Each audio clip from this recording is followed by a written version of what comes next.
Dzień dobry. Dzisiaj chciałabym Wam pokazać, jak korzystać ze słowosieci, czyli słownika, w którym pojedyncze znaczenia są połączone relacjami. Aby rozpocząć, wystarczy zacząć wpisywać interesujące nas słowo w wyszukiwarkę na górze strony. Weźmy sobie tutaj na przykład słowo dog.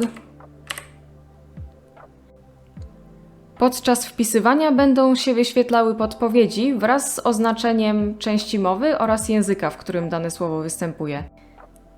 I tutaj warto zwrócić uwagę, która część mowy nas interesuje, bo czasami zdarza się tak, że to samo słowo występuje, tak jak w tym przypadku, na przykład zarówno jako rzeczownik, jak i czasownik. I jak weźmiemy sobie na przykład rzeczownik, to wyświetlają nam się zupełnie inne wyniki niż w przypadku czasownika. Kiedy zatwierdzimy wynik wyszukiwania, pokaże nam się definicja danego słowa, a także domena, synonimy, źródło oraz ścieżka do najwyższego hiperonimu i wizualizacja graficzna, o czym powiem za chwilę. Nad definicją danego słowa mamy informację, ile znaczeń jest dostępnych w słowosieci. Tutaj mamy akurat jedno, ale na przykład jak wyszukamy sobie rzeczownik dog, to jest ich aż 7. I można je dowolnie przeglądać, wybrać sobie, które nas interesuje, a także można przeglądać za pomocą tych strzałek następne znaczenie i poprzednie znaczenie. Po lewej i prawej stronie od definicji danego słowa znajdują się słowa połączone z nim jakimś rodzajem relacji, takie jak na przykład hiperonimy albo holonimy. Jak najedziemy kursorem na nazwę danej relacji, to wyświetli nam się jej definicja.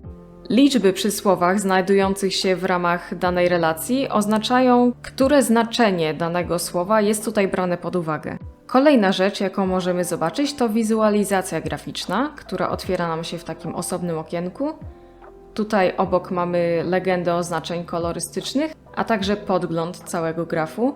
Każdy z tych słów można dowolnie przeciągać, przesuwać po ekranie, tak samo jak cały graf. Każde słowo może mieć maksymalnie 4 odnośniki i jak klikniemy sobie taki niebieski trójkąt, to one nam się pokażą, a jak klikniemy czerwony, to wtedy się zwiną.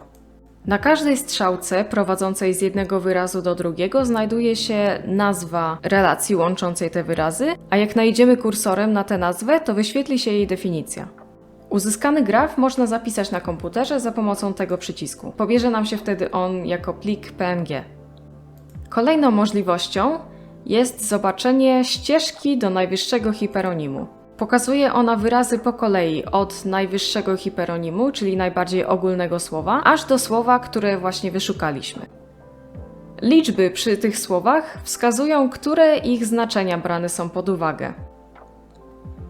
Niektóre słowa mają więcej niż jedną taką ścieżkę i można je wówczas oglądać po kolei za pomocą przycisku Następna i Poprzednia. Dziękuję za obejrzenie tego instruktażu. Mam nadzieję, że będzie Wam się dobrze pracować ze słowosiecią, a w razie jakichkolwiek pytań lub wątpliwości zapraszam do kontaktu pod adresem, który znajdziecie w zakładce Kontakt.